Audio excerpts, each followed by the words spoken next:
Welcome to Real Estate Coaching Radio, starring award-winning real estate coaches and #1 international best-selling authors, Tim and Julie Harris. Real Estate Coaching Radio is the nation's #1 daily radio show for realtors who demand authentic, real-time coaching. Get ready for fluff-free, unfiltered, full-strength honesty about what's truly working to get you into action, helping others, and making money now in today's real estate market. Now to our hosts, Tim and Julie Harris. Hey, welcome back. Hey, Julie, get on chat. So, listen, guys, we have a fun show for you today. This is a topic that I think we've presented this on the show maybe once, maybe twice, a couple years ago. We always update the points because it's fun for us to talk about this. But I have to say, as I was reading the title of today's podcast, it's the irony does not escape me. Because, look, I'm going to be 49 in March, and a lot of you are my age, plus or minus, and the topic of today's show is what every old realtor wishes they'd done differently.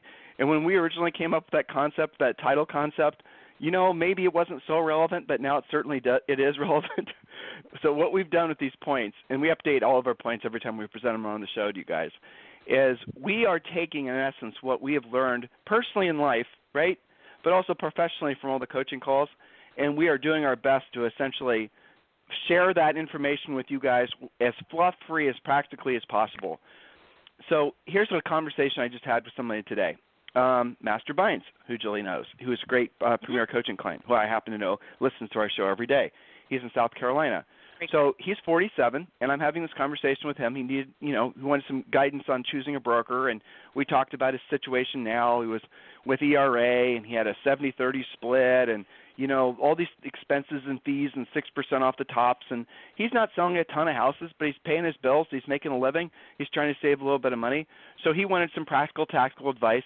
And here's the thing.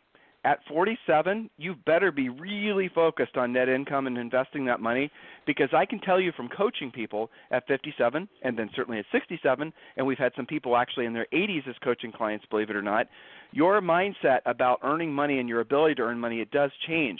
Now, you can argue, and I certainly do, and Julie does as well, until you're blue in the face, that you can always earn a lot of money no matter how old you are. And it is true. And matter of fact, this might make some of you feel good, might make some of you feel bad, but here's the reality. Most people don't earn their peak incomes until they're in their mid-50s, because it takes that long to get good at anything. It's that old Matthew McConaughey, the actor Matthew McConaughey, that quote. He says, be careful what you choose to be good at, it takes a long time to get good at anything, so be careful what you choose. I think that's actually a really good, practical way of thinking about it, and that's the truth. Real estate is not necessarily something that any of you were born to do, amassing any kind of net income, let alone building wealth from the profits you have from your real estate business. That's not really innate in anybody. You have to learn all these things.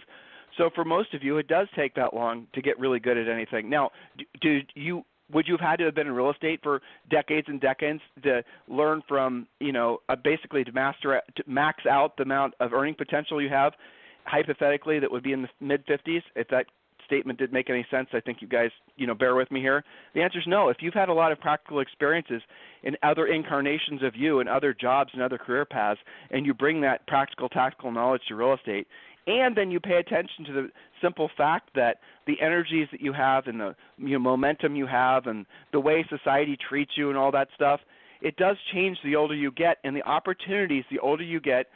It's not just that you physically and physiologically aren't as, don't have as much spring in your step as you used to, and those things are true. It's that also when you're competing with younger people who have their acts together, then you're going to have to work twice as hard in order to get the listing, because people are going to just assume that you're not going to be as energetic. You guys understand what I'm saying. I'm not making these things up. I've noticed it. Societally, as you get older, people definitely treat you differently. So my advice to him, and my advice to all of you listening, and we're going to flip over to the topic here in a second, is that you have got to be focused on, it doesn't really matter if you're in your 20s, your 30s, your 40s, or your 50s. Your product in your business, and remember I told you this, and this is going to come up again when we start getting to these points, is profit. So when Julie and I are standing in front of you guys as a group, we're going up to the amazing brokerage, Douglas Elliman, here in a couple weeks. We were out in Hawaii talking to the equally amazing Elite Pacific, and we're talking to different brokerages and agents every single day. The fact is when we ask agents, especially those who don't listen to the podcast religiously like many of you do, what your product is, they always say the right thing, but it's not really the right thing. They'll say my product is happy customers, my product is houses, my product is – they come up with all these sort of touchy-feely terms, but the reality of it is the product of your business, and you guys have to remember what I'm telling you because it'll allow you, once you accept this, to cut through so much bullshit. The product of your business has to be profit. It has to be. All those other things are required for you to make profit. Happy customers and all these other, like I said, the touchy-feely things that people like to say is their product. But when I ask you, fellow entrepreneur, fellow business owner, when I ask you what your product is and you're selling real estate, your answer has to be profit. Because if you don't have that as your product, you won't have that as your result. You will actually make less money, if no net income at all, if you don't have profit as your main driver. There's nothing wrong with that. Don't feel like some of you who are in conflict with what I'm saying. It's because you're not thinking it through. You're thinking maybe I'm even trying to be political, or maybe the topic of money is a little taboo in your world. I get all of that, but here's really what matters. You only live once and you're dead a real long time. You only have so many useful years. Unfortunately, that is true. So while you're in that mode, you might as well make as much profit as you can so you can take better care of yourself and your family and the other people in your life that you choose to take care of. But you can't do it if you don't have any profit. So when you make a lot of profit, when you're making lots and lots of profit, which we teach you guys to do, we want all of you to be making 50, 60, 70% profit margins in your real estate practices. That is reason number one we want you to become a listing agent, because you can actually make those kinds of margins. When you're making that kind of profit, what that is a result of you doing a really great job for customers. If you have lots of profit at the end of the year and you have saved a lot of money, and you've spoiled your family, your loved ones, donated to where you wanted to donate, you've lived this wonderful life, a dream life for yourself, you've done that because of the fact that you've helped other people essentially accomplish their goals. And I mean that literally. There's no, oh my gosh, is that some sort of spiritual point? Nope. I mean, literally, you sold a house. You helped at least, how many people are involved in that transaction? Not just the buyer and the seller, not just their families, but that in itself is enough, right? You've helped all those people. Now think about all the ancillary service providers. You've helped all those people too. So the more, in your case, real estate you sell, the more people you help, the more opportunity at profit you'll have, and the better, richer, fuller, more amazing life you'll have earned. Hopefully that makes sense.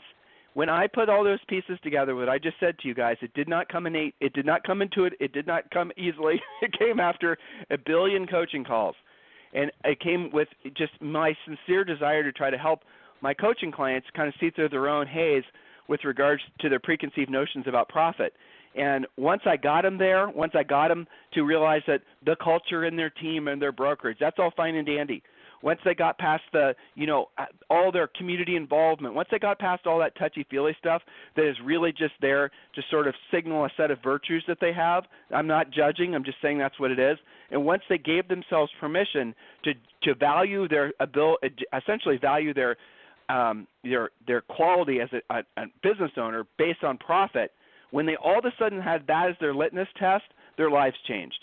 Because then when somebody calls you up and they're trying to sell you leads, you're going to say, does this move me further or closer away to my goal of profit? Because what most everything is sold to you guys as isn't with the idea that you're going to make profit, but it's going to be sold to you as the idea that you're going to sell more houses. There is not a direct correlation between selling more houses and making more profit.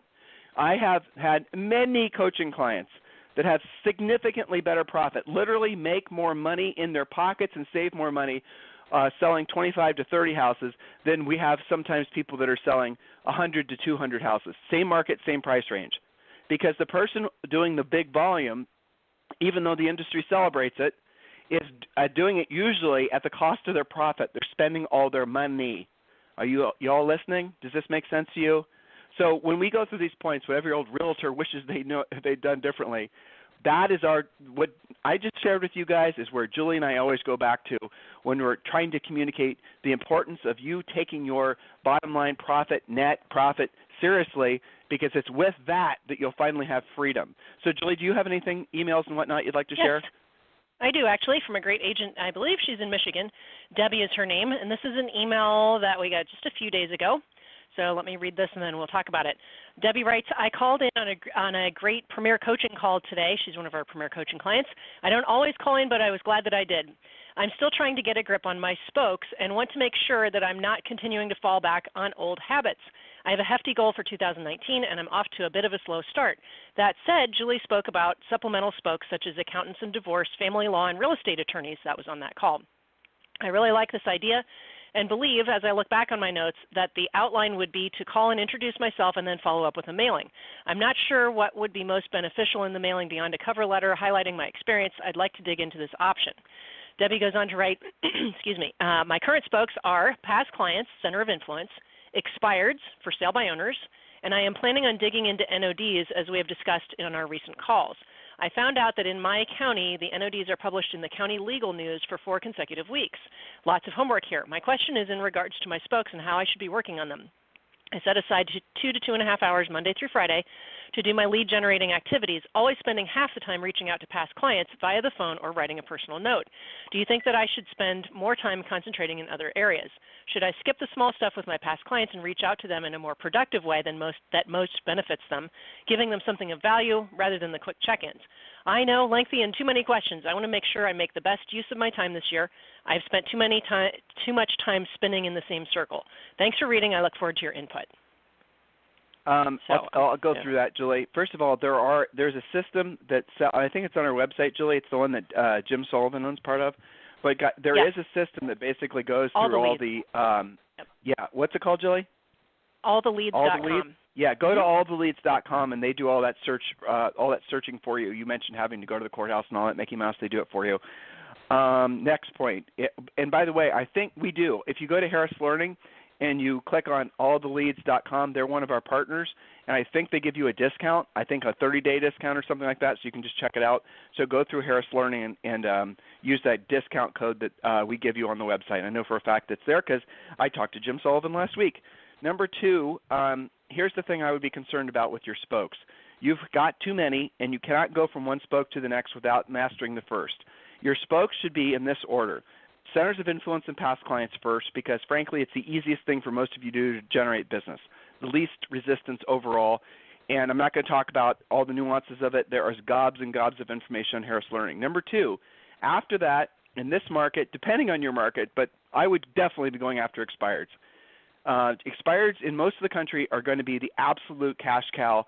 Now, a year, 18 months from now, probably a lot of other agents will have woken up to the opportunity, but for now, those of you listening to us, expireds are absolutely where it's going to be. And again, in 99% of the country, those are going to be the huge home run. If you don't believe me, go to your MLS, put in expired listings in the entire MLS. Don't just be, setting yourself up to get partial information in the entire MLS, and then look to see how many there were in like the past 6 months. And then if you really want to have some fun, look to see how many of those got relisted, and you'll find out that 90% of all expireds relist within, I think it's 12 months.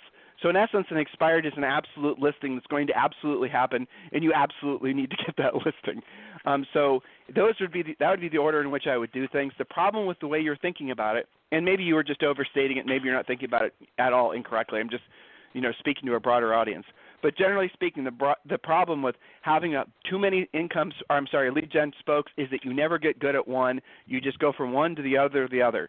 It's what Julie says when she says focus, follow one course until successful.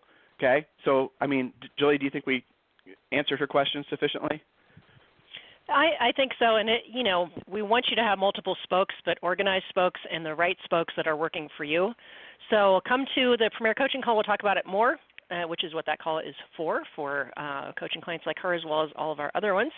But yeah, I think it gets down to always leading with the people who are most likely to convert the quickest.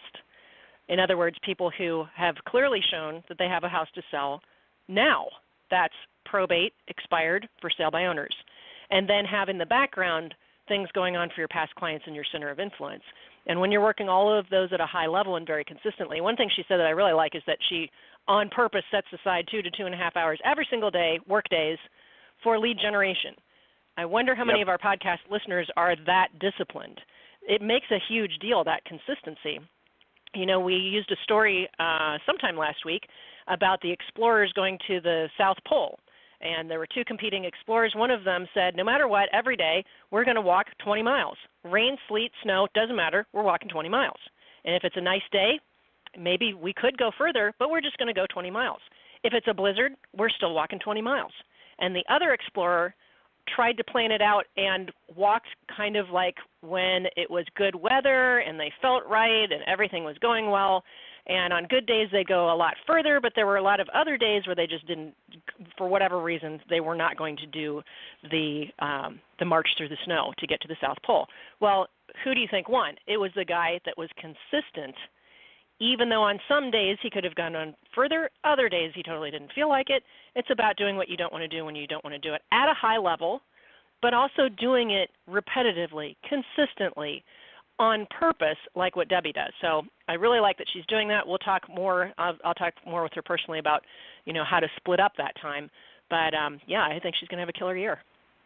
By the way, for those of you who are not in Premier Coaching, who are not in one of our coaching programs, the quickest and easiest way for you to learn about the programs is request a coaching call with one of our new member coaches. Just go to freecoachingcallsforagents.com. It's plural, freecoachingcallsforagents.com. And when you do, we give you 7 free books, Think and Grow Rich for Real Estate Treasure Map, your 12-month lead generation plan, a lot of great books you just get for free just by requesting a free coaching call. So go and do that. That is your homework from today's show. All right, Julie, let's get to some of these points. Yes, you got it. Just wanted to make sure I wasn't muted. Okay, perfect. So we're talking about what every old realtor wishes they'd done differently, which that title by itself kind of cracks me up, because what constitutes an old realtor? I mean, you could argue that anybody who's made it past the first 18 months and hasn't washed out, but really, this is based more on our grizzled veterans and lots of different events we've done and panels and interviews and all those kinds of things. So what do they wish they would have done differently if they had it to do over again? Number one, that the fastest path is not to reinvent the wheel. It's to follow in the path of others who have already won. This is a major stumbling block with some coaching clients that, though they want to absorb the point, and it's almost always about lead generation or lead follow-up or time management, they get it, but they believe that they have to make it better. They've got to make it their way. They've got to go research it. They've got to get some, go poll their friends on Facebook before they will actually implement. But the grizzled veterans will tell you, don't bother with that stuff. Just do what has been proven to work. Point number two, that they should have, quote, kept their powder dry and invested in more earlier during the times of greatest opportunity. We hear this time and time again, particularly people looking back on the recession when prices were a little bit lower and there was more opportunity, that they needed to be prepared to pounce. Anything you want to add to that, Tim, the thought of keeping your powder dry, as they say? So I have a question for all of you. It's kind of relating to both those points.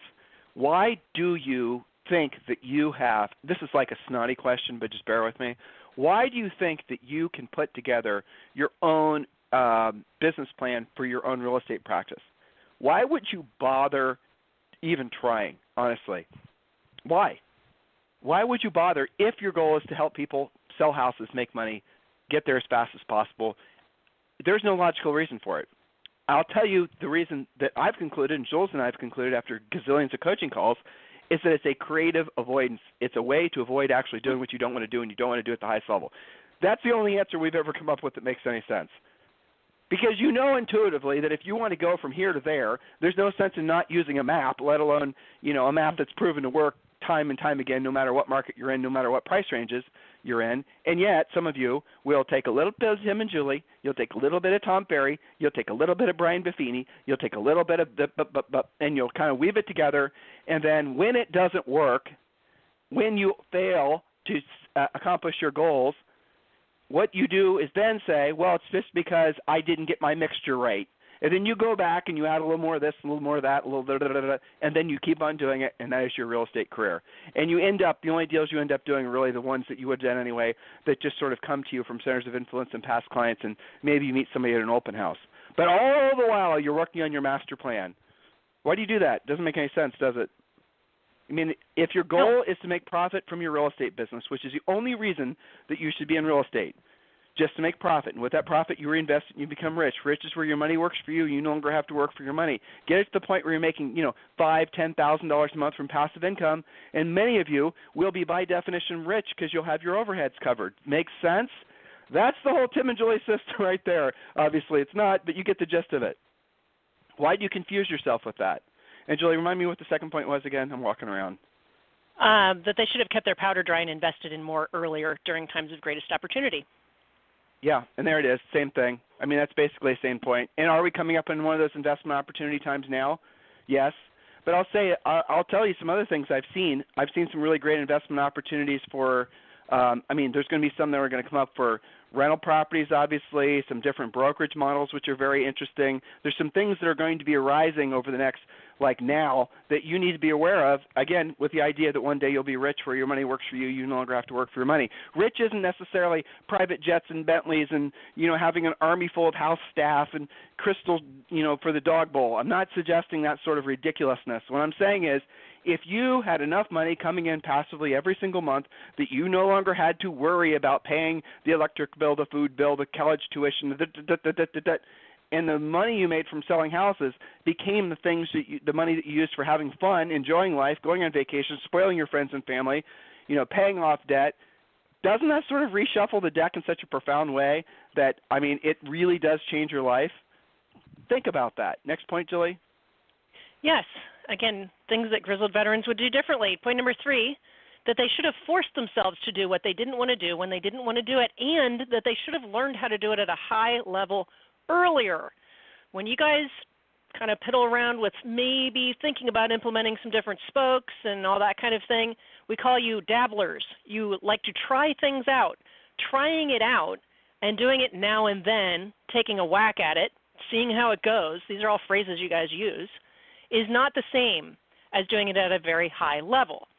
Here's the rub. In order to get to that high level, you have to do more of it faster, earlier on, and be okay making mistakes. And it's funny because all of you can relate to this with regards to buyers, right? So there was a point in your career that you didn't know how to work an electronic lockbox. You didn't really know how to search properly in the MLS and find the right houses to show them. You didn't really know what feedback was, and you didn't really know how to write a decent contract that would get accepted. But because most of you get good at buyers faster than you get good at listings, you get a little bit more experience, and now you're like, yep, I know how to set up 5 houses, all of which are right for them. They're going to choose one. I know how to write the contract. I know how to compete. I'm going to get it done. Not all of you are at that level, but the more you do it, I use buyers as an example because most of you have more buyer experience. You can all relate to the difference between you writing a buyer contract now versus you the first time you were showing property. Totally different. You're learning how to do it at a high level, but you're getting there because you're getting experience along the way. And that's something that, it's hard coaching-wise to stuff experience into you. And that's why we have podcasts like this. We're using grizzled veterans saying, you know what? If I were to do it over again, I'd get over all that. I get really good at being a kick-ass listing agent a lot faster. I get better at my scripts. I'd have my pre-listing package together faster. And I'd stop screwing around, dabbling and trying things out and using phrases that get me out of accountability like, I'll try it and we'll see how it goes. That was kind of a rant. Sorry about that. All right. That was good. Well, they can relate to buyers. Not everybody can relate to the rest of it. So next point, number 4. Good rant. That was a level 7 on the rant scale, right? Well, I know, but you're the rant expert. Like so I take that as a compliment. I appreciate it. Yes, it was. Okay, point number 4, that they should have paid themselves first instead of last, instead of when there's something left. Some of you guys listening, your savings plan is that you save whatever's left when you get to the end of the quarter or the year or the month. Warren Buffett said, do not save what is left after spending, but spend what is left after saving. That's a quote to put on your whiteboards, right? Do not save what is left after spending, but spend what is left after saving. Pay yourself first. I've never seen anybody save real money that didn't do it that way, that used when I double dip my biggest listing I've ever had in my career, I'll just save all that money plan. Well, that's not a plan. That's not predictable. Some of you think that. Point number 5, grizzled veterans realize that everything takes at least 5 times as long as they wanted or thought that it would take. That's so true. that it will take longer, but you've got to accept that fact. It's going to be shorter if you start today, and it's going to be a lot longer if you keep procrastinating, getting ready to get started to someday feel like possibly taking action after you've asked all your friends if it's okay. It's going to take longer, but that's all right. That's normal. Point number 6, and then we'll do the rest tomorrow because we're running out of time, that they should have created multiple sources of income as early as possible. When the market changes and you don't know what hit you, it's probably because you're a one-spoke wonder. It's probably because you were dependent on repeat and referral business and your center of influence. It's almost always the case, although coming out of the last recession, REO agents felt this, that they became overly dependent on just their REO or just their short sale spoke. So it can happen in lots of different examples. Tim, you have an example of a coaching client that only got business from over-the-phone prospecting, and then she got mono, and that spoke was gone, or whatever it was, bronchitis, something horrible. Laryngitis, but she lost her voice. Laryngitis. Yeah, well, I mean, but as ahead. you get older, remember the topic here is what every old realtor, and I like how you tried to give us a hall pass, by the way, and say, oh, the word old isn't related to age, it's related to experience. But look, it's related to age. Nice. It just is. So what Julie's talking about is really critically important, and it goes back to a conversation I had. Julie was in the car. I was talking to this wonderful gal named Renee. I won't mention her last name, and she's her groups, her and one assistant sells literally over 200 houses per year, and she's been successful at that level for a long time. She's by far the most dominant agent in her market. And I was just talking with her, and she sells in, a normal part of the Midwest and doesn't have the ridiculous high sale price, like 99% of you listening to us. And I was talking to her about, in essence, how long does she want to be, selling real estate? What's her plan? And I could tell that she'd been thinking for a long time that, I do not want to have to work this hard selling 200 houses anymore. I need to figure out a way to create passive income. I need to figure out a way to create, so you guys understand the whole analogy, or your guys are coming to understand the analogy that Julie and I have about having, your lead generation cannot be all just dependent on, for example, the classic one-spoke wonder person is your center of influence and past client. The example Julie just spoke on was this gal who only used to do over-the-phone prospecting, didn't do anything else. Having one spoke on your bicycle wheel makes for a very fragile wheel. Conceptually, you guys can all get that. But the same is true when you're thinking about your income and you're thinking about essentially becoming rich. I mean, I go back to that word, and I know that word in a lot of your minds is a conversation stopper. If you don't like the word rich, replace it with freedom, because that's really what they're synonymous in my mind. If you have financial freedom, then you can be free of worry. You can be free to allow yourself to enjoy life at its fullest when you've removed that one financial burden. It was like in Forrest Gump. You guys remember Forrest Gump when he had was it Captain Dan or Lieutenant Dan bought him all that Apple stock, and then Forrest goes, the extent of what he said was, and I guess I'm a gazillionaire now. Then his sort of response to being rich was, well, one less thing. One less thing. I think I own a fruit company. I think I own a fruit company. I don't know. And I'm a gazillionaire. He's on the cover of Time magazine or whatever it was. And he was like, well, one less thing. And that's what essentially what we want you guys to get to is the point where, so conceptually, intellectually, open your minds to how to create additional sources of income. And when you do that, that's going to create essentially freedom. Again, if you don't like the word rich, go with freedom, because that is in the essence of what you got into business for. If I are in front of you right now, with a bunch of other agents, and I were to ask you, again, why did you get into business? This is a different question I asked you earlier. You guys would, waffle around. You'd say different things.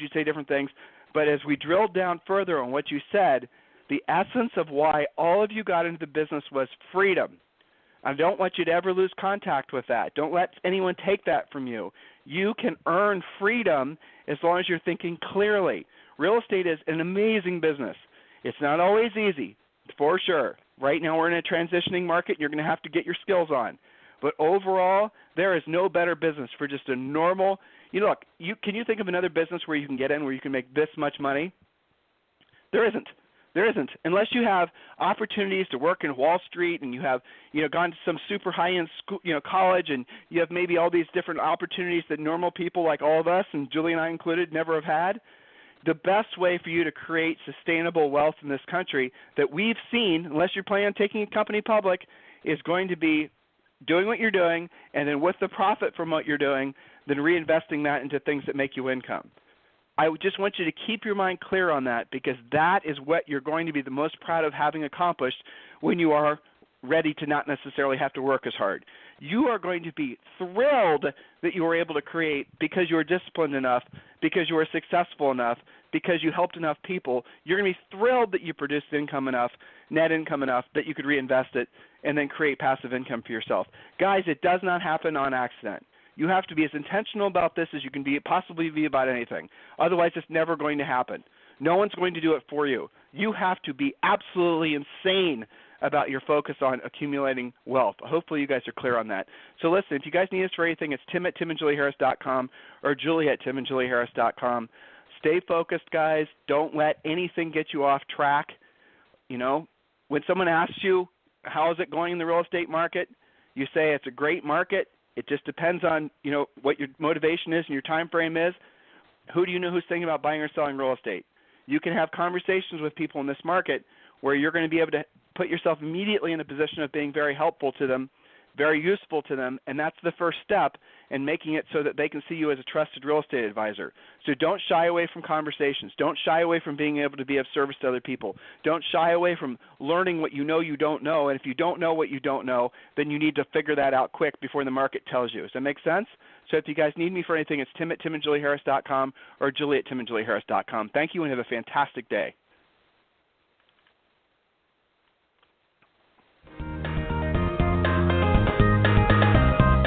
This program has been a presentation by Tim and Julie Harris, Real Estate Coaching. For more information on our real estate coaching and training programs, visit our website at timandjulieharris.com. Remember to tune in weekdays at noon for upcoming shows, and until next time, thank you for listening to Real Estate Coaching Radio with Tim and Julie Harris.